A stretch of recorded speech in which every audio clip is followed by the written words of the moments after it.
Hello and welcome to our YouTube channel Omega Classes. दोस्तों, आज हम पढ़ेंगे वर्किंग ऑफ ट्रांजिस्टर।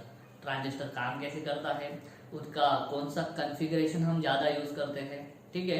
उसके बाद में करंट कैसे कैलकुलेट करते हैं। ओके, तो वो सारी चीज़ें आज हम पढ़ेंगे। बायसिंग, ट्रांजिस्टर का बायसिंग हमने पढ़ा है, ठीक है। जो हमारा इमीटर होता है वो हमेशा फॉरवर्ड बायस होता है और जो कलेक्टर होता है वो हमेशा रिवर्स बायस होता है। वो भी क्यों होता है आज हम पढ़ेंगे। पिछले लेक्चर में हमने पढ़ा था कि ट्रांजिस्टर होता क्या है, ठीक है। दो जंक्शंस होते हैं, उसके बाद में इमीटर का डोपिंग क्या होता है, बेस का कैसा होता है, कलेक्टर का कैसा होता है, वो भी हमने कंपेयर कर लिया था, ठीक है। तो वर्किंग समझने के लिए हमको कल का नॉलेज भी बहुत ज्यादा लगेगा। और आपको मालूम होगा कि हम जो ट्रांजिस्टर यूज करते हैं उसका ये वाला जो कॉन्फ़िगरेशन है वो ज्यादा यूज करते हैं, कॉमन इमीटर कॉन्फ़िगरेशन, या उसको दूसरा नाम भी है, उसको बोलते हैं grounded emitter. Grounded emitter configuration. तो ग्राउंडेड इमीटर अगर पूछ ले कॉमन इमीटर की जगह पे तो डरने की बात नहीं है। ग्राउंडेड इमीटर और कॉमन इमीटर कॉन्फ़िगरेशन एक ही है। तो आज हम पढ़ते हैं ट्रांजिस्टर वर्क कैसे करता है, उसके बाद में उसकी इनपुट कैरेक्टरिस्टिक्स कैसी होती है, उसकी आउटपुट कैरेक्टरिस्टिक्स कैसी होती है, इनपुट कैरेक्टरिस्टिक्स को कैसे स्टडी करा जाता है, आउटपुट कैरेक्टरिस्टिक्स को कैसे स्टडी करा जाता है, और ब्रीफ में हम समझ लेंगे कि उससे हम ट्रांजिस्टर को एज ए एम्पलीफायर यूज कर सकते हैं क्या, ठीक है। वो वाली आइडिया भी आज हमें आ जाएगी, ठीक है। और एक बात आपको बतानी थी कि संडे को वापस हम लाइव करेंगे। लाइव में आपको नोट्स के बारे में बताऊंगा, ठीक है। जो आपकी 12th फिजिक्स के नोट्स है बोर्ड्स के लिए, ठीक है, तो वो कहाँ पे मिलेगी, आप कहाँ से डाउनलोड कर सकते हो, और वो जो नोट्स में रहेगी वो आपको फ्री ऑफ कॉस्ट रहेगी, ठीक है। आपको कोई भी पैसा देना नहीं पड़ेगा। मेरी नोट्स है, मैंने खुद से बनाई है। अगर अच्छी लगेगी तो जरूर बताना, मैं बताऊंगा आपको। लाइव जब करेंगे हम संडे को तो वहाँ पे मैं बताऊंगा, लिंक वगैरह आपके साथ शेयर करते रहूंगा। तब तक जब जिन्होंने चैनल को सब्सक्राइब नहीं किया है प्लीज चैनल को सब्सक्राइब कर देना, ठीक है। तो चलिए अभी हम पढ़ते हैं कॉमन इमीटर कॉन्फ़िगरेशन में कौन सा ट्रांजिस्टर, एनपीएन ट्रांजिस्टर का वर्किंग, ठीक है।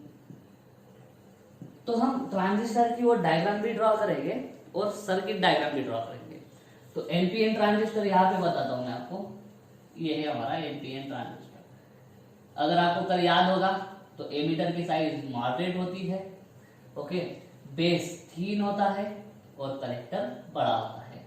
एमीटर की साइज मॉडरेट है, बेस जो है वो थीन है और कलेक्टर थोड़ा बड़ा है। और डोपिंग के बारे में क्या है, इमीटर बहुत ज्यादा डोप किया जाता है, ठीक है। यहाँ पे हम ले रहे हैं एनपीएन, तो एमीटर होगा एन टाइप, बेस होगा पी टाइप और वापस कलेक्टर होगा एन टाइप। हमें मालूम है जो हमारा इमीटर है एन टाइप उसकी डोपिंग बहुत ज्यादा है, उसमें हमारे इलेक्ट्रॉन्स क्या होते हैं, इलेक्ट्रॉन्स होते हैं मेजॉरिटी चार्ज कैरियर्स, ठीक है। और दो तीन क्या होंगे इसमें, होल्स होंगे, सही है, बड़े बड़े होल्स। उसके बाद में बेस है, बेस इज वेरी थीन और वेरी लाइटली डोप्ड। थीन भी है, लाइटली डोप्ड भी है, और बेस पी टाइप है, लेकिन बहुत कम डोपिंग होने के कारण इसके पास जो चार्ज कैरियर्स होंगे मेजॉरिटी पी टाइप में होल्स होते हैं, लेकिन वो ज्यादा नहीं होंगे क्योंकि इसकी डोपिंग क्या है, बहुत ही कम है, वेरी लाइट डोप्ड। और एक दो इलेक्ट्रॉन में होंगे फिर minority charge carriers P type में। उसके बाद में वापस आपका कलेक्टर आ जाता है। कलेक्टर में क्या है, वापस फिर से कलेक्टर में फिर से है आपके इलेक्ट्रॉन्स मेजॉरिटी चार्ज कैरियर। क्यों, क्योंकि कलेक्टर आपका कौन सा है, कलेक्टर आपका है एन टाइप। तो ये बहुत सारे इलेक्ट्रॉन्स है और दो चार क्या होंगे इसमें, होल्स होंगे जो है माइनॉरिटी चार्ज कैरियर्स। हमने पढ़ा है कि ये कॉमन इमीटर है और कौन सा भी कॉन्फ़िगरेशन हो हमेशा इमीटर फॉरवर्ड बायस होगा और आपका जो कलेक्टर होगा वो रिवर्स बायस। तो चलिए उस तरह से करते हैं, इमीटर फॉरवर्ड बायस करते हैं, इमीटर और बेस के बीच में forward bias. Emitter N type है तो फॉरवर्ड बायस कैसे होगा, एन को क्या लगाएंगे, निगेटिव, ये निगेटिव लगा दिया, और बेस को फिर क्या लगेगा, अपने आप पॉजिटिव लगेगा। तो ये इमीटर बेस जंक्शन हो गया आपका इसमें फॉरवर्ड बायस। इमीटर कॉमन है, मतलब इमीटर इनपुट में भी होगा, इमीटर आउटपुट में भी होगा। इनपुट कहाँ से जाएगा, तो इनपुट जाएगा बेस साइड से, आउटपुट कहाँ से निकालेंगे, आउटपुट निकालेंगे कलेक्टर साइड से। तो आउटपुट में भी हमारा इमीटर आएगा। तो कनेक्शन कैसे होगा, कलेक्टर, ठीक है, और इमीटर के बीच में हमारा कनेक्शन होगा। देखा है कि कलेक्टर हमेशा रिवर्स बायस होगा। कलेक्टर हमारा कौन सा टाइप का है, एन टाइप। इसको रिवर्स बायस करने के लिए मुझे क्या करना पड़ेगा, इसके साथ में मुझे एन के साथ में पॉजिटिव बैटरी लगानी पड़ेगी। ये लगा, मतलब बैटरी का पॉजिटिव टर्मिनल लगाना पड़ेगा। और एक बात है, इसके बीच में ना एक रेजिस्टेंस भी लगता है, ठीक है, थोड़ा करेक्ट सर्किट बनाते हैं, ये रेजिस्टेंस है, ठीक है, आर। इधर भी एक रेजिस्टेंस लगता है, इधर आर, करंट लिमिट करने के लिए, ताकि ट्रांजिस्टर हमारा डैमेज ना हो, ये ठीक है। कलेक्टर एन टाइप है तो उसको पॉजिटिव लगा के रिवर्स बायस कर दिया। यहाँ पे इमीटर एन टाइप है, उसको निगेटिव ही लगाया फॉरवर्ड बायस करने के लिए। तो ये हमारा सर्किट हो जाता है किसके लिए, कॉमन इमीटर कॉन्फ़िगरेशन के लिए, ठीक है। सर्किट डायग्राम आपको समझ में आ गया होगा। अभी इमीटर बेस जंक्शन हमारा फॉरवर्ड बायस है, तो यहाँ पे जो हमारा डिप्लीशन लेयर होगा, और डिप्लीशन लेयर कैसे होगा, बहुत ही पतला होगा, ठीक है, बहुत ही पतला, ये बहुत मोटा बना रहा हूँ। और कलेक्टर बेस जंक्शन जो है हमारा, कलेक्टर बेस जंक्शन हमारा, कलेक्टर और इमीटर जंक्शन हमारा क्या है, रिवर्स बायस है, ठीक है। तो यहाँ पे क्या होता है, डिप्लीशन लेयर जब फॉरवर्ड बायस होता है तो क्या होगा, जब फॉरवर्ड बायस होगा तब हमारा डिप्लीशन लेयर बहुत ही छोटा होता है, और बाद में इन दोनों का सतत कनेक्शन है ऐसा, ठीक है। तो क्या होगा, ये पॉजिटिव है, ये इलेक्ट्रॉन्स, वो क्या होंगे, वो इलेक्ट्रॉन्स अट्रैक्ट हो जाएंगे उधर पॉजिटिव के साइड में। तो यहाँ पे डिप्लीशन लेयर कैसा रहेगा, यहाँ पे डिप्लीशन लेयर रहेगा थोड़ा बड़ा, ठीक है। बेस का आधा पार्ट इधर रहेगा, इसमें सी साइड में, और आधा पार्ट किधर रहेगा, डिप्लीशन लेयर का ई साइड में, ठीक है। तो इसको अभी हम समझते हैं कि ट्रांजिस्टर वर्क कैसे करता है। ये हो गई हमारी कौन सी वाली डायग्राम, ये हो गई प्रॉपर ब्लॉक वाली डायग्राम। अभी हम इसी को इधर ड्रॉ करते हैं अलग, इसमें सिंबॉलिक फॉर्म में। तो एनपीएन ट्रांजिस्टर है और इमीटर कॉमन है, तो ऐसा, तो इमीटर कॉमन कर देते हैं यहाँ से, है ना। ये क्या होगा, हमारा कलेक्टर होगा ऊपर वाला, और ये क्या है, सिंबल है हमारा ट्रांजिस्टर का, और ये क्या होगा फिर, बेस होगा, बेस इमीटर कलेक्टर। अभी वर्किंग समझने के लिए हम क्या करते हैं, किसी भी डिवाइस को इनपुट देते हैं, और वो डिवाइस उसके अंदर का कुछ काम करके हमको क्या दे देता है, आउटपुट दे देता है। तो यहाँ पे इनपुट साइड कौन सी होगी, तो ये इमीटर और बेस के बीच का जो पोर्शन है वो है इनपुट, और आउटपुट मुझे मिलेगा कलेक्टर और इमीटर के बीच में, कलेक्टर और इमीटर के बीच में। तो ये कौन सी साइड है, ये है आउटपुट साइड। यहाँ पे भी बताएंगे, ठीक है। ये है इनपुट साइड। इनपुट कहाँ से देंगे, इनपुट देने के लिए दो टर्मिनल लगते हैं, तो एक टर्मिनल कौन सा हमारा, बेस और इमीटर, और आउटपुट निकालने के लिए भी दो लगते हैं टर्मिनल, ठीक है। तो टोटल 4 टर्मिनल की जरूरत होती है, लेकिन हमारे पास है 3 ही, तो हम किसको कॉमन कर रहे हैं, इमीटर को कॉमन कर रहे हैं। इमीटर इनपुट में भी काम करेगा और इमीटर आउटपुट में भी काम करेगा। इनपुट साइड ए होगी, हम देंगे इनपुट बेस थ्रू, ठीक है, बेस या इमीटर के थ्रू देंगे, ठीक है, और आउटपुट निकालेंगे कलेक्टर और इमीटर के थ्रू, ठीक। चलो अभी ये कौन सा है, एन पी एन, वही वापस बेस इमीटर जंक्शन को फॉरवर्ड बायस कर देंगे, मतलब इमीटर हमारा क्या होगा, इमीटर होगा फॉरवर्ड बायस। तो इमीटर को फॉरवर्ड बायस करने के लिए मुझे क्या करना पड़ेगा, मुझे मान लो रेजिस्टेंस भी लगा दिया मैंने, एन टाइप है तो ऊपर पॉजिटिव रहेगा और नीचे क्या रहेगा, निगेटिव, इस तरह से। ये क्या हो गया हमारा, फॉरवर्ड बायस हो गया। देखो ना, ये इमीटर है, एन टाइप है, तो इमीटर को क्या लगेगा, निगेटिव, तो अपने आप दूसरा टर्मिनल किसको लगेगा, बेस को लग जाएगा। वापस आउटपुट कहां से निकालेंगे, आउटपुट निकालेंगे हम यहां से, ठीक है, ये ग्राउंड लग गया। कलेक्टर जो है, कलेक्टर एन टाइप है, उसको रिवर्स बायस करेंगे, तो एन टाइप को क्या लगा देंगे, पॉजिटिव, और हमारा ये नेगेटिव। कलेक्टर हो गया रिवर्स बायस। एक्चुअल में क्या होता है, एकदम अगर करेक्ट हमको पढ़ना है ना, तो ये जो बैटरी है, ये जो बैटरी है इधर की, उससे बड़ी बैटरी होती है, उससे ज्यादा पोटेंशियल वाली बैटरी होती है हमारी इधर। तो ज्यादा पोटेंशियल वाली बैटरी में ऐसे बताता हूँ, तो यहाँ पे भी ज्यादा पोटेंशियल वाली बैटरी में ऐसे बताता हूँ, ठीक है, इस तरह से माइनस। वो क्यों होता है वो भी मैं बताता हूँ, ठीक है। तो ये है आर, ठीक है। तो इतना ही काफी नहीं है। इनपुट और आउटपुट जब हम पढ़ते हैं कैरेक्टरिस्टिक्स, तो इनपुट और आउटपुट के बीच में इमीटर कॉमन होने की वजह से आउटपुट इनपुट पे अफेक्ट करता है और इनपुट तो ऑटोमेटिक आउटपुट पे अफेक्ट करेगा। लेकिन हमें इनपुट कैरेक्टरिस्टिक्स जब पढ़नी रहेंगी तो हम देखते हैं कि आउटपुट का कुछ इधर के साइड में असर ना हो, और जब आउटपुट कैरेक्टरिस्टिक्स पढ़ेंगे तो देखते हैं कि इनपुट साइड से कुछ भी असर ना हो। ठीक है, तो उसके लिए कुछ अरेंजमेंट्स होते हैं। मान लो यहाँ पे हमने क्या कर दिया, बेस के यहाँ पे एक एम्पियर मीटर बिठा दिया, एमीटर, जो क्या करेगा, अंदर जाने वाला करंट मेजर करेगा, मतलब आईबी मेजर करेगा। सही है, करंट कैसे फ्लो होगा, पॉजिटिव टर्मिनल से लेके निगेटिव टर्मिनल तक, पॉजिटिव से लेके निगेटिव तक ऐसे फ्लो होता रहेगा इस लूप में। ठीक है, और वापस हम क्या करेंगे, ये जो वोल्टेज है हमारा, इनपुट किसके बीच में देंगे हम, बेस और इमीटर के बीच में। इनपुट कौन से फॉर्म में, वोल्टेज के फॉर्म में। तो यहाँ पे एक वोल्ट मीटर लगा देंगे, यहाँ पे क्या कर देंगे, बेस और इमीटर के बीच में एक वोल्टेज लगा देंगे। उस वोल्टेज को हम चेंज कर सकते हैं यहाँ से, इधर एक और रेओस्टेट कनेक्ट कर देते हैं हम। ठीक है, इसमें इसके आजू बाजू में रेओस्टेट कनेक्ट करके क्या कर सकते हैं, उसमें एरो डाल सकते हैं, या फिर ऐसे लिख सकते हैं कि ये जो वोल्टेज है, एरो का मतलब क्या होता है, ये वाला वोल्टेज हम चेंज कर सकते हैं। ये जो वोल्टेज मेजर होगा इसके अक्रॉस, मतलब किसके अक्रॉस, बेस और इमीटर के अक्रॉस, उसको बोलेंगे वोल्टेज अक्रॉस बेस इमीटर, या फिर बोलेंगे बेस इमीटर जंक्शन का वोल्टेज। उसी तरह से इससे करेंगे, इधर करेंगे। ठीक है, क्या करेंगे, यहाँ पे एक एमीटर लगा लेंगे, जो क्या मेजर करेगा, करंट मेजर करेगा। ठीक है, वो कौन सा करंट मेजर करेगा, आईसी। जाएगा कैसे वो भी मैं बताता हूँ आपको। ठीक है, उसके बाद में आउटपुट यहां से लेंगे। ठीक है, ये क्या होगा, V, और कॉमन कौन है, एमीटर। तो आउटपुट ले रहे हम कलेक्टर से, लेकिन कॉमन टर्मिनल कौन है, हमारा इमीटर। तो इनपुट दे रहे हैं बेस इमीटर के थ्रू, और आउटपुट निकाल रहे हैं कलेक्टर इमीटर के थ्रू।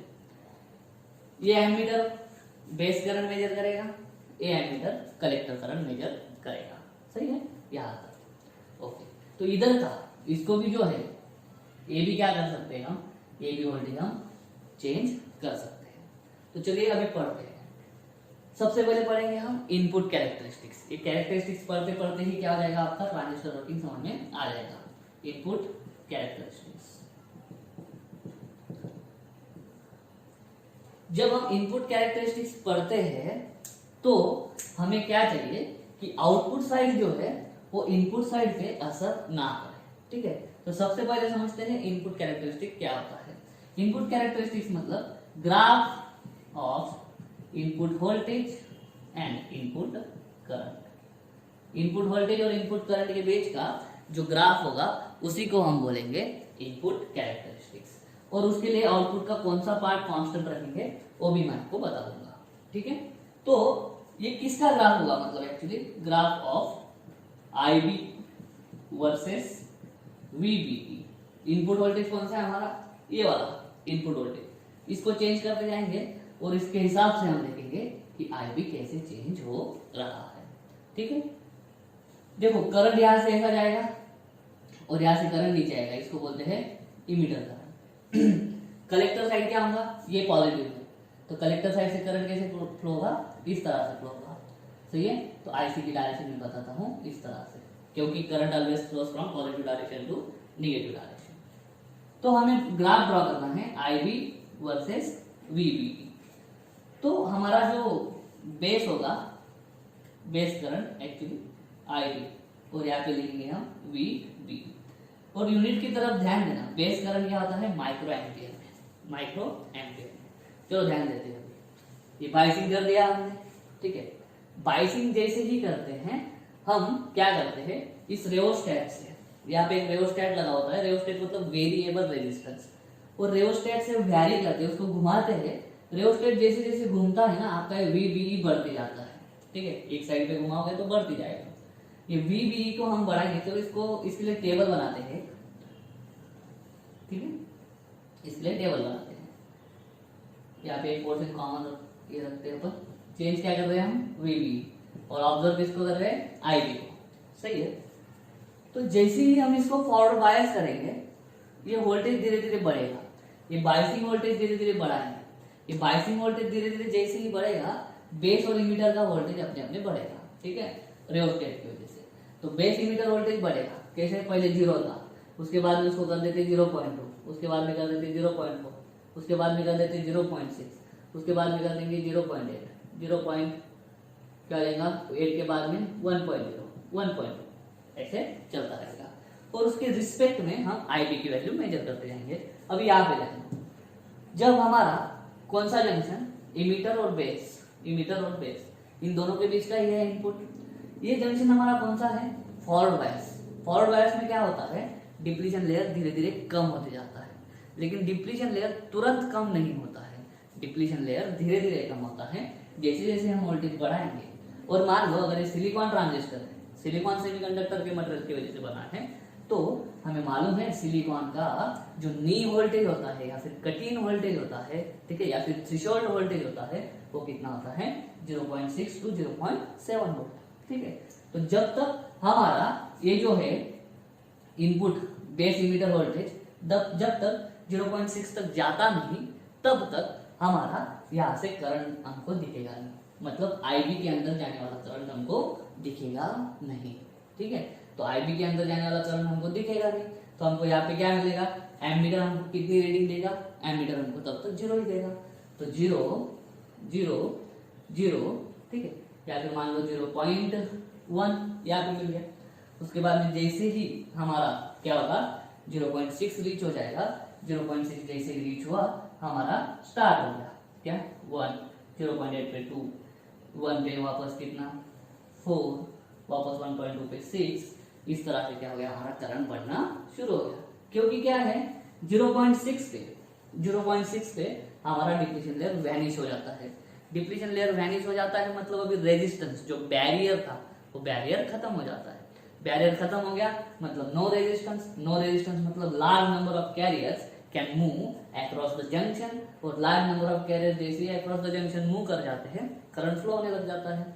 इलेक्ट्रॉन ऐसा फ्लो करेगा और हमारा कन्वेंशनल करंट ऐसा फ्लो करेगा, तो ये हमारा इधर जाने वाला करंट बनता है आई, ठीक है। इस तरह से करंट फ्लो होता है, ये वाला करंट, ठीक है, ओके। यहाँ से देखो ये वापस इधर से करंट आएगा पॉजिटिव से निगेटिव आईसी, ये वाला होगा आईसी, ठीक है। और यहाँ पे देखो करंट ऐसा फ्लो हो रहा है, ऐसा इमीटर से कहाँ पे निकलेगा, इमीटर से निकलेगा बाहर आई। यहाँ पे भी बता चुके हैं हम डायरेक्शन आई, आईबी और आईसी का। उम्मीद कर रहा हूँ यहाँ तक समझ में आ गया होगा। लेकिन क्या होता है जब हम यहाँ का वोल्टेज चेंज करने लग जाते हैं, इस रेओस्टेट को घुमा घुमा के, आईबी तो चेंज होगा ही, आईबी तो चेंज होगा ही, लेकिन हमारा इमीटर कॉमन है आउट में भी और इनपुट में भी। तो ये कॉमन की वजह से क्या होता है हमारा सर्किट आइसोलेटेड नहीं है, हमारा सर्किट आइसोलेटेड नहीं है। तो ये घुमाने की वजह से ये चेंज होगा, ये चेंज होने की वजह से करंट चेंज होगा, अंदर का करंट जो चेंज होता है ये वीसीई को चेंज कर देता है। तो वीसीई को चेंज कर देता है और वीसीई रिटर्न में क्या कर देता है वापस आईबी पे अफेक्ट करने लग जाता है। ये सारा इंडिपेंडेंट नहीं है, ये है इंटरडिपेंडेंट। क्यों, एक हमारा जो टर्मिनल है ना वो कॉमन है, तो सर्किट सेपरेट नहीं होते। वापस मैं बता रहा हूँ, वी बढ़ेगा वीबी, तो ऑटोमेटिक हमको चाहिए कि आईबी बढ़ेगा, आईबी बढ़ेगा, आईबी बढ़ेगा, लेकिन ये जो करंट है वापस फिर किस में जा रहे हैं, ट्रांजिस्टर के सारे टर्मिनल में जा रहा है, और वापस इधर के साइड, ये हमारी इनपुट साइड है, ये हमारी आउटपुट साइड है। आउटपुट साइड में क्या होते जाएगा हमारा collector to emitter voltage change होते जाएगा, और जैसे ही collector to emitter voltage change होते जाएगा, ये वोल्टेज की वजह से, इस वोल्टेज की वजह से वापस हमारा आईबी अफेक्ट करने लग जाएगा। तो हमको ये डिजायरेबल नहीं है। हमको डिजायरेबल क्या है, जब हम इनपुट कैरेक्टरिस्टिक्स देख रहे हैं ना, तो आउटपुट का कोई भी इंटरफियर ना करे। तो हमको ये जो इंटरफियर कर रहा है ना, इसको कांस्टेंट रखना है। तो इसको कांस्टेंट कैसे रखेंगे, तो इसके लिए भी यहाँ पे रेओस्टेट दिया है। सबसे पहले क्या करना होता है हमको, वीसीई को किसी कांस्टेंट वैल्यू में फिक्स कर दो, किसी कांस्टेंट वैल्यू में फिक्स कर दो। मान लो वीसीई इज इक्वल टू क्या है 10, ऐसी कोई random value, VCE is equal to 10 volt पे उसको फिक्स कर दो। 10 वोल्ट पे फिक्स करो, उसके बाद में इसको घुमाओ, इसको बढ़ाते जाओ, इसको बढ़ा, उसको ऑब्जर्व करते जाओ, साइमल्टेनियसली इसको भी ऑब्जर्व करते जाओ। एक वक्त ऐसा आएगा इसको बढ़ाते बढ़ाते क्या होगा, आपका वीसीई भी बढ़ जाएगा। तो इसको बढ़ाना रोक दो और वीसीई को वापस किस पे लेके आओ, 10 पे लेके आओ सॉरी। तो जहां से अपने ने इसको रोका था, बढ़ाते बढ़ाते इधर देखते देखते जहां पे हम रुक गए, तो ये इधर से घूमते घूमते कुछ तो बड़ा होगा, मतलब 0 का 1 हुआ, 0.2 होगा, 0.4 हुआ होगा, ठीक है। तो 0.4 पे रुक जाओ। इसको वापस अगर ये चेंज हुआ होगा तो ये रियोस्टेट घुमा के इसको वापस ये वाली वैल्यू पे लेके आओ, ठीक है। तो अभी हमारा ये जो है ये 0.4 पे है, VCE जो चेंज हो गया था उसको घुमा के वापस 10 पे लेके आए। अभी क्या ऑब्जर्व करो, करंट ऑब्जर्व करो, करंट ऑब्जर्व करो, उसकी वैल्यू लिखो। इस तरह से करना होता है, ठीक है। मतलब हमको आउटपुट का ये जो भाई है इसको कांस्टेंट ही रखना है, इसको अंदर इंटरफेयर करने नहीं देना है। तो यहाँ पे क्या कांस्टेंट रखेंगे अपन, VCE हमेशा कांस्टेंट होगा। एक वैल्यू कुछ तो ये VCE 10 वोल्ट के लिए एक इक्वेशन बन गया, ठीक है, या फिर एक टेबल बन गया। उसके बाद में वापस अपन ट्राई करते हैं कि चलो देखते हैं VCE जब 20 होगा तो इस टेबल पे कुछ असर होता है क्या। तो VCE जब बढ़ जाता है किसी कांस्टेंट वैल्यू पे अपन रख देते हैं उसको, पहले 10 वोल्ट पे रखा, अभी किस में रख रहा हूं मैं 20 वोल्ट पे। तो उसको जो उसका करंट जो बढ़ना है पहले इसके लिए कर देता हूँ 10 वोल्ट के, ठीक है, 10 वोल्ट के, ठीक है, 0.2, 0.4, 0.6 करंट दे दे तो कुछ बढ़ता नहीं है, बढ़ता नहीं, 0.6 पे बढ़ना स्टार्ट होता है। 0.6 पे बढ़ना स्टार्ट होता है क्योंकि क्या होता है यहाँ पे आपका बैरियर टूट गया, बैरियर टूट गया तो उसके बाद में क्या होगा, हाई स्लोप से करंट फ्लो होना आपका चालू हो जाता है।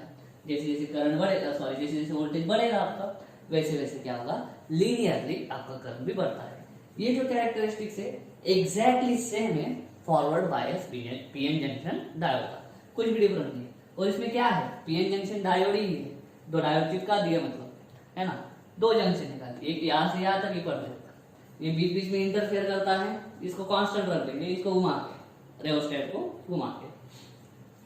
लेकिन ये जो है ये किसके लिए, जब हमारा VCE 10 वोल्ट था।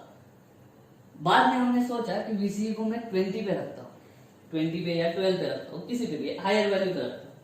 तो उस वक्त IB पे कुछ असर होगा क्या, तो असर होता है। ये मान लो कितना एम्पियर है, 10 micro ampere, 20 micro, 30, 40, 50 micro ampere. Current का जो यूनिट है ना वो भी ध्यान में रखना जरूरी है, ठीक है, माइक्रो एम्पियर होगा। मान लो VCE भी बढ़ा देता हूँ तो उसके लिए वापस टेबल ड्रॉ करूंगा, तो 0.6 से थोड़ा आगे जाएगा, फिर ऐसा ऊपर होगा, ये VCE होगा 20 ज्यादा ऊपर हो जाएगा, 12 वोल्ट ले लेते हैं, कितना ले लेते हैं 12 वोल्ट। तो इस तरह से फर्क हमको पड़ता है, थोड़ा न्यू वोल्टेज हमारा आगे आगे शिफ्ट हो जाता है। तो ये है हमारा इनपुट कैरेक्टरिस्टिक्स।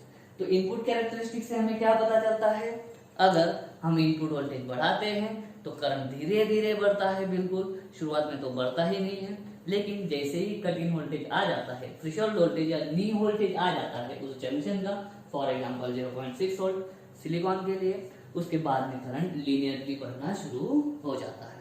ये हमको समझता है इनपुट कैरेक्टरिस्टिक्स। उम्मीद करता हूँ समझ में आ गया। और इनपुट कैरेक्टरिस्टिक्स स्टडी करते वक्त हमको आउटपुट जो वोल्टेज है, कलेक्टर टू इमीटर वोल्टेज जो है, उस कलेक्टर टू इमीटर वोल्टेज को कांस्टेंट रखना पड़ता है। सही है, ठीक है। अभी हम पढ़ते हैं आउटपुट कैरेक्टरिस्टिक्स। आउटपुट कैरेक्टरिस्टिक्स,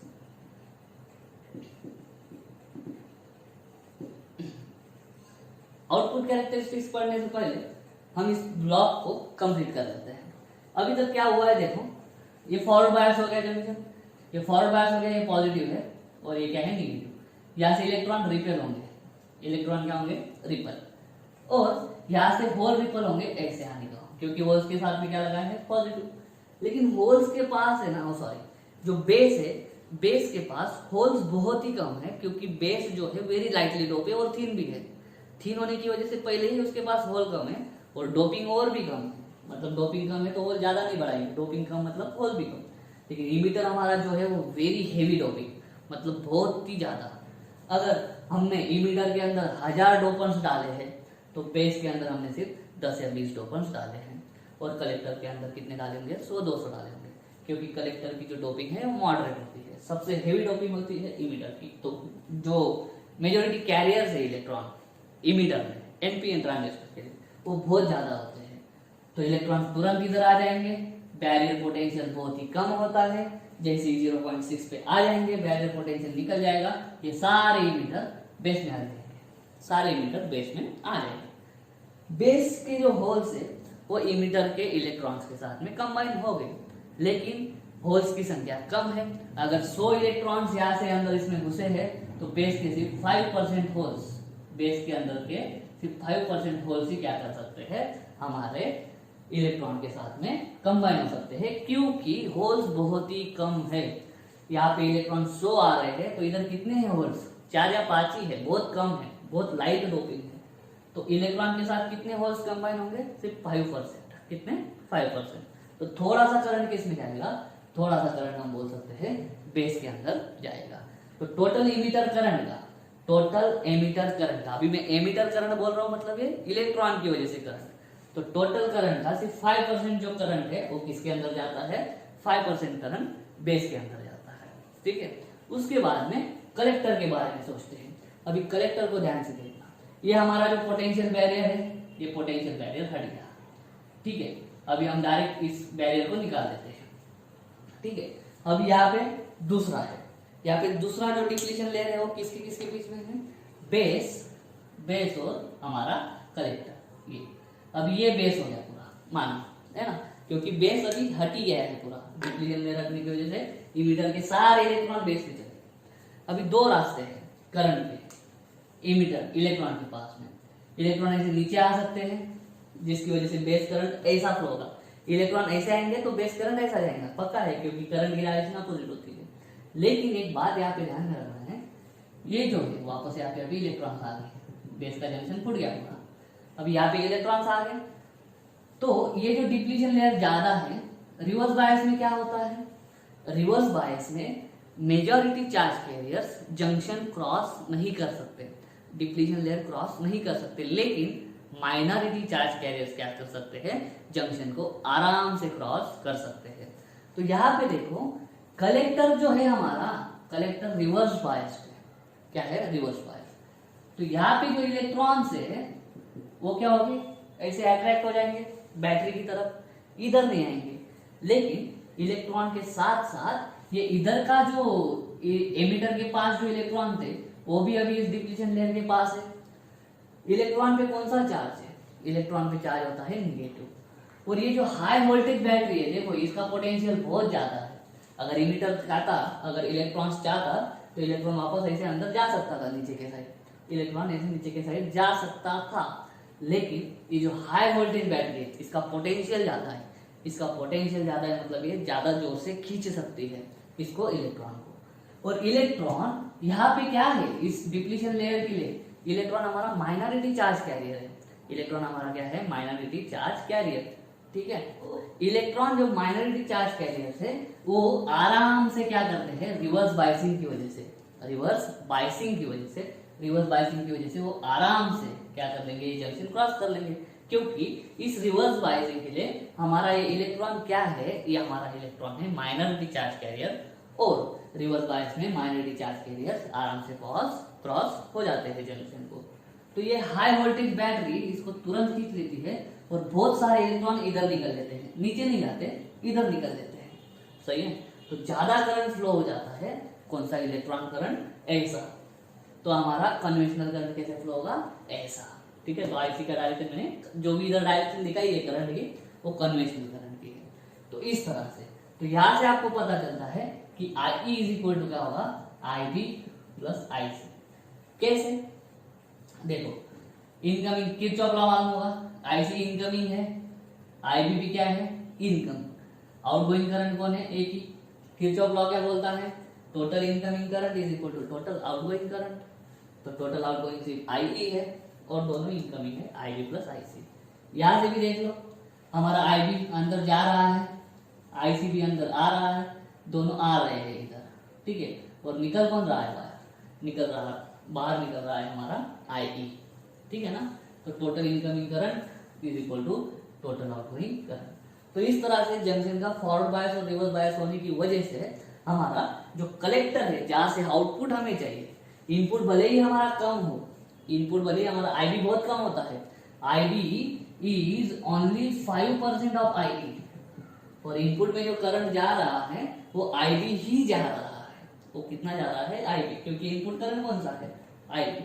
लेकिन आउटपुट में जो हमें करंट मिलेगा वो बहुत ही ज्यादा मिलेगा, बहुत ही ज्यादा।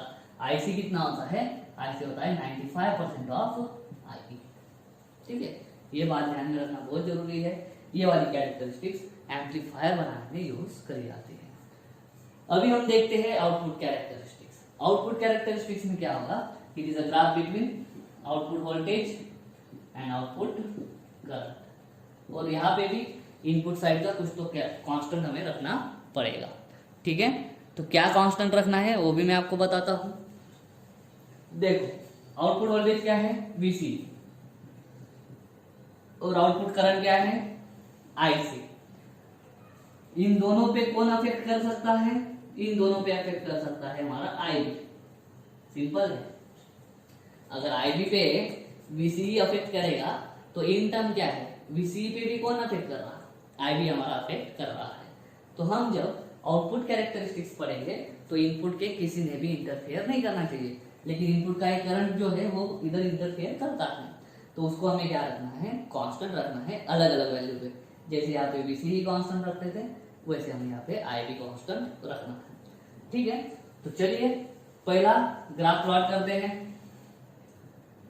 ये है हमारा Vce और ये Ic। यूनिट देखना इसका मिली एम्पियर, यूनिट देखना मिली एम्पियर। तो ये जो कैरेक्टरिस्टिक्स है आपकी आउटपुट कैरेक्टरिस्टिक तब तक नहीं आएंगी जब तक हमारा इनपुट नहीं जाएगा।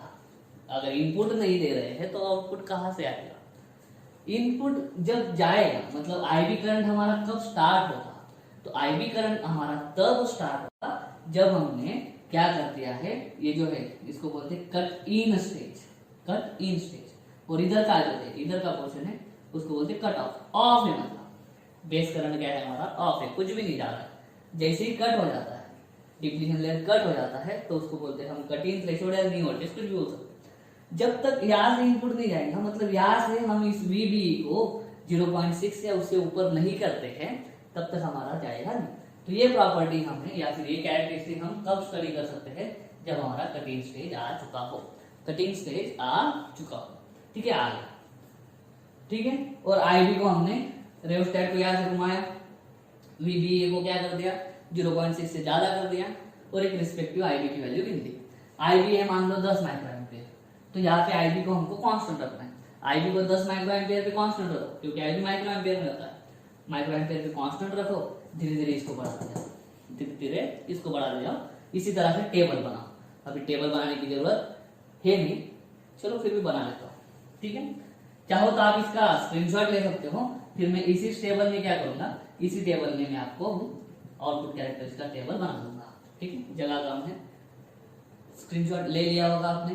ठीक है, तो मैं यहाँ पे क्या करता हूँ, आईबी को कांस्टेंट रखता हूँ।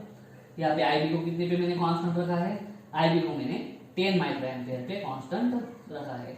VCE चेंज करूंगा और उसके हिसाब से क्या मेजर करता जाऊंगा, मैं मेजर करता जाऊंगा आपका ये वाला IC मेजर करते जाऊंगा। तो IB जब हमारा 10 माइक्रोएम्पियर पे कांस्टेंट है, हम अभी VCE धीरे धीरे बढ़ाते हैं। VCE जैसे जैसे बढ़ेगा वैसे वैसे क्या होगा, तुरंत आपका धीरे धीरे IC भी बढ़ना स्टार्ट हो जाएगा, बड़ा बड़ा बड़ा। ठीक है, कितना बड़ा, 0, उसके बाद में 1 या फिर 0 पॉइंट तक जा रहे हैं ना, तो 0.5, 0. जान दो 1, 0.6 के लिए कितना 1.5, 2, उसके बाद में 2, 2, 2, 2, 2। ये ऐसा आपको आउटपुट मिलेगा। मतलब क्या है, एक पर्टिकुलर वोल्टेज तक हमारा करंट बढ़ेगा, करंट बढ़ेगा।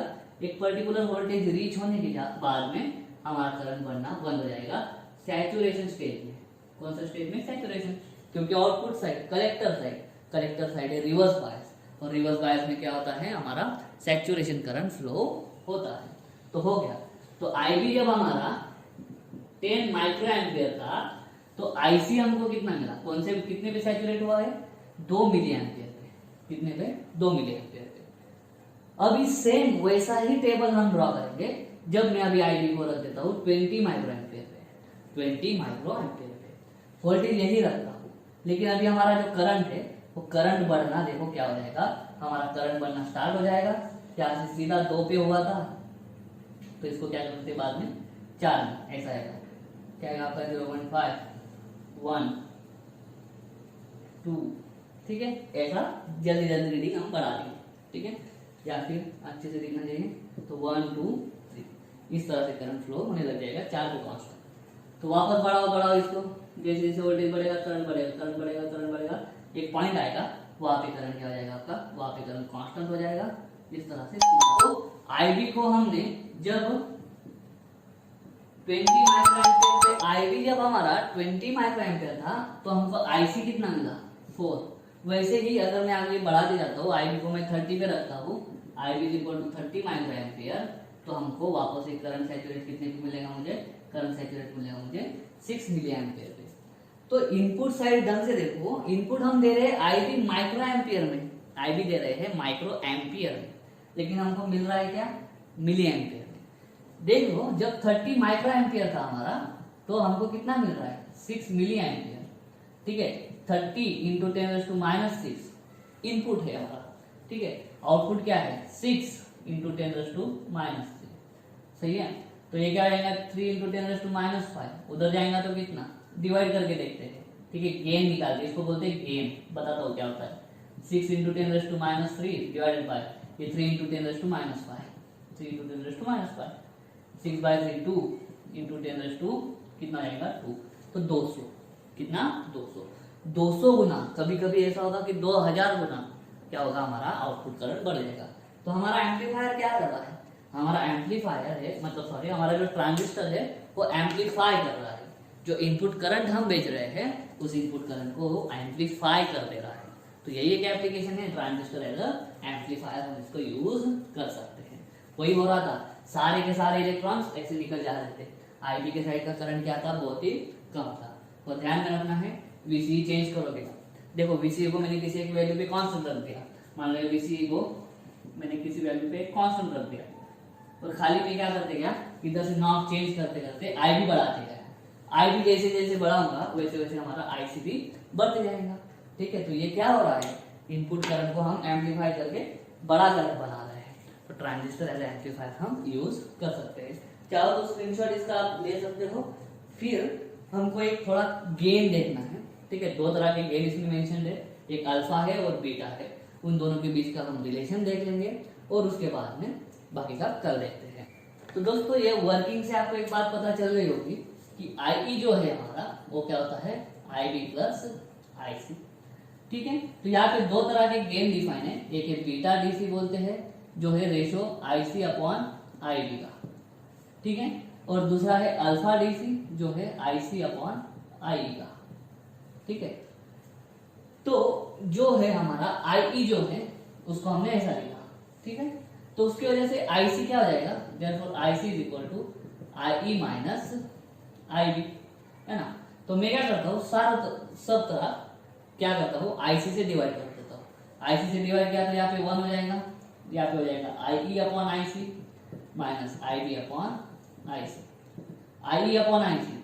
देखो आईसी अपॉन आई मालूम है अल्फा डीसी, तो उल्टा उल्टा हो गया, रेसिप्रोकल हो गया, तो 1 इज इक्वल टू, तो अल्फा डीसी को क्या मैं लिखता हूँ 1 अपॉन अल्फा डीसी, उल्टा।